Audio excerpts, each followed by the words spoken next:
তুই কত মানুষের কত ইন্সপিরেশন বলতো। আমার মেয়ে নিজে যেরকম হাসি খুশি আনন্দে থাকে, ব্রেভ, স্ট্রং, ও চাই পৃথিবীর সবাই যেন ওইরকম আনন্দে থাকে, ভালো থাকে।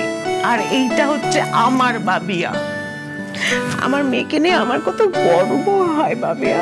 খুব ভালো। হ্যাঁ, আমাকে ওই ঘরে একা রেখে তোমরা মা মেয়ে মিলে এখানে আহ্লাদি করছো। আমি কি ফেলনা নাকি? শোন কথা, আচ্ছা পৃথিবীতে কোনোদিন কেউ মা মেয়ের মধ্যে ঢুকতে পেরেছে? ঠিক আছে, ঢুকবো না, আমি এই ঘরে থাকবো না, আমি চললাম। দাঁড়া, তোমাকে যেতে দেওয়ার প্রশ্নই আসে না। মা তো তোমাকে খেপাচ্ছে। আসলে ব্যাপারটা কি বলতো? কি? তুমি হলে আমার আর মাম্মামের জীবনের সবথেকে ইম্পর্টেন্ট মানুষ। তোমাকে ছাড়া আমাদের চলবেই না। এত রাত অবধি তুমি আর মাম্মাম এত গল্প করছো, সকাল সকাল যে কালকে বেরোতে হবে, মনে আছে? Babeya, go to slip.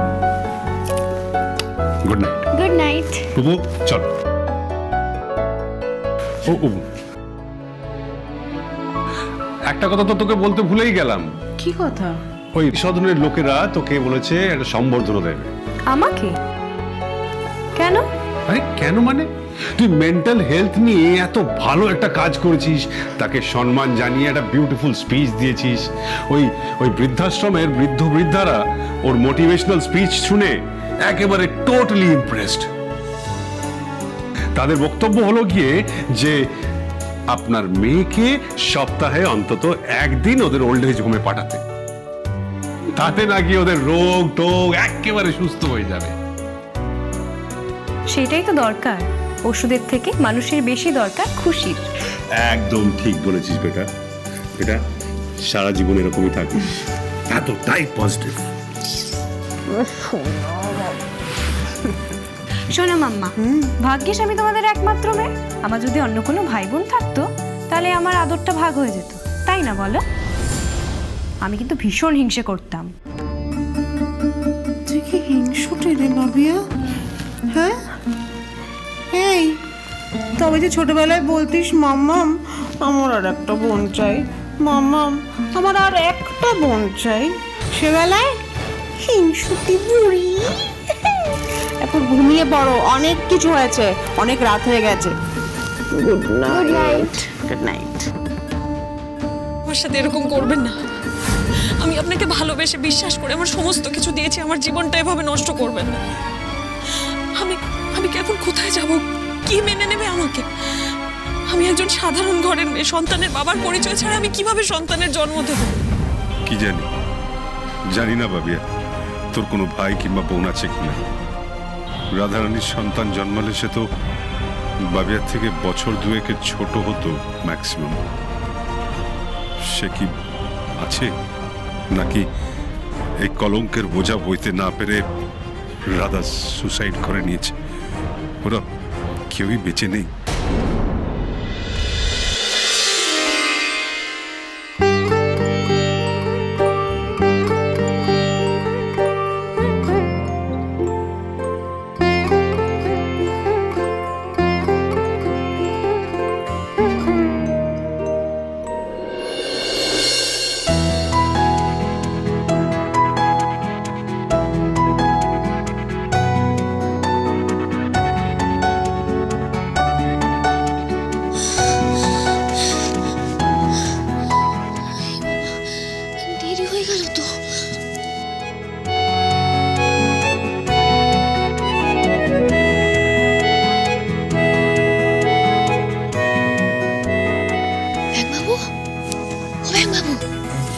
ভোর হয়ে গেছে, বেরোতে হবে, ওঠ না।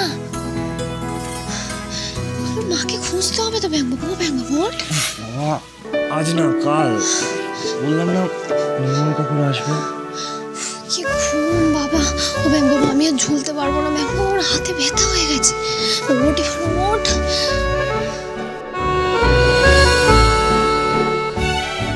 তাই তো, ওর তো হয়ে গেছে, একটু লেট হয়ে গেল না? না না, এবার তাড়াতাড়ি রেডি হয়ে নিতে হবে।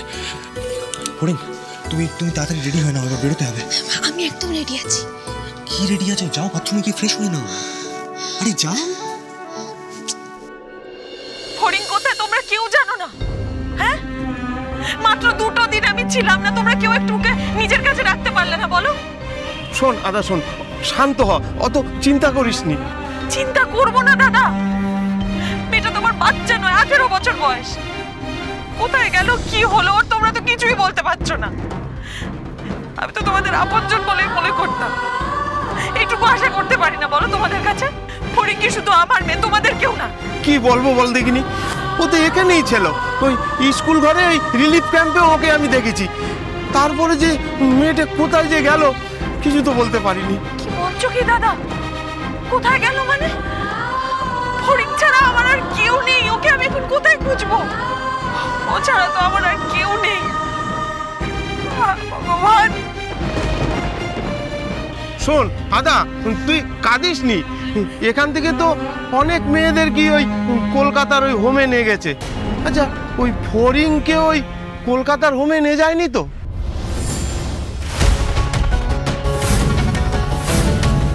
কলকাতায় নিয়ে গেছে?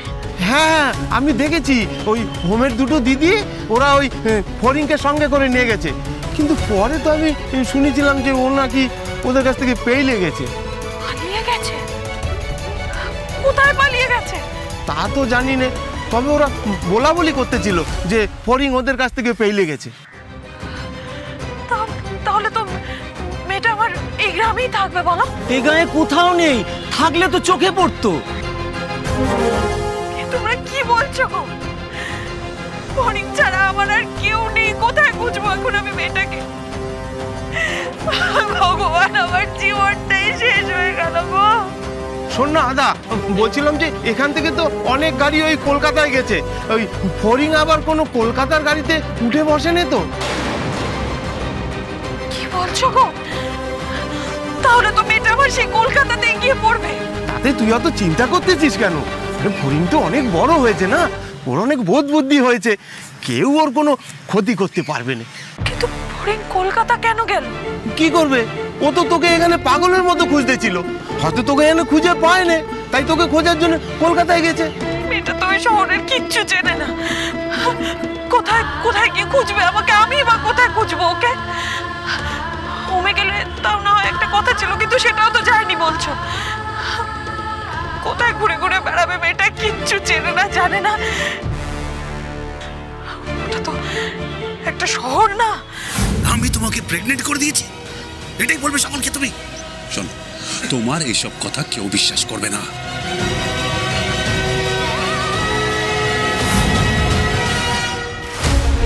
না গো দাদা, আমাকে কলকাতা যেতেই হবে, গিয়ে ফরিংকে খুঁজে বার করতেই হবে। যেখানে মানুষকে মানুষ বলে মনে করা হয় না, মানুষের স্বপ্ন আশা সব শেষ করে দেওয়া হয়, সেখানে গিয়ে আমি ফরিংয়ের জীবনটা নষ্ট হতে দিতে পারবো না। আমাকে কলকাতা যেতেই হবে, যেতেই হবে। শোন শোন শোন আদামা, শোন শোন,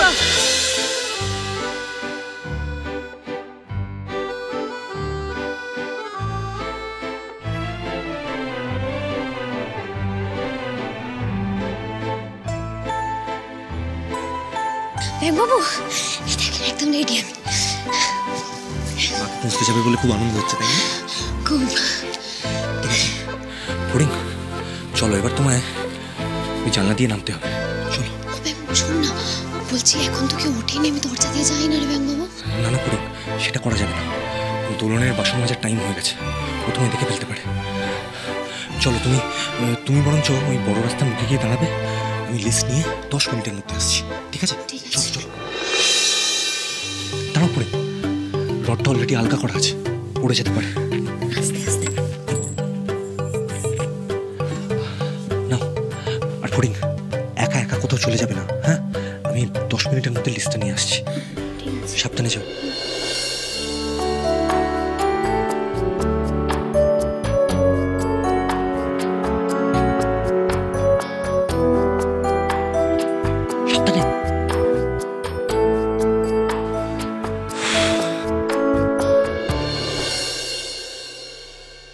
দাঁড়াও দাঁড়াও, আমি জানতে চাই তুমি কোন বাড়ির মেয়ে বলো তো? কার মেয়ে তুমি? এই কাকে বলছো? হ্যাঁ,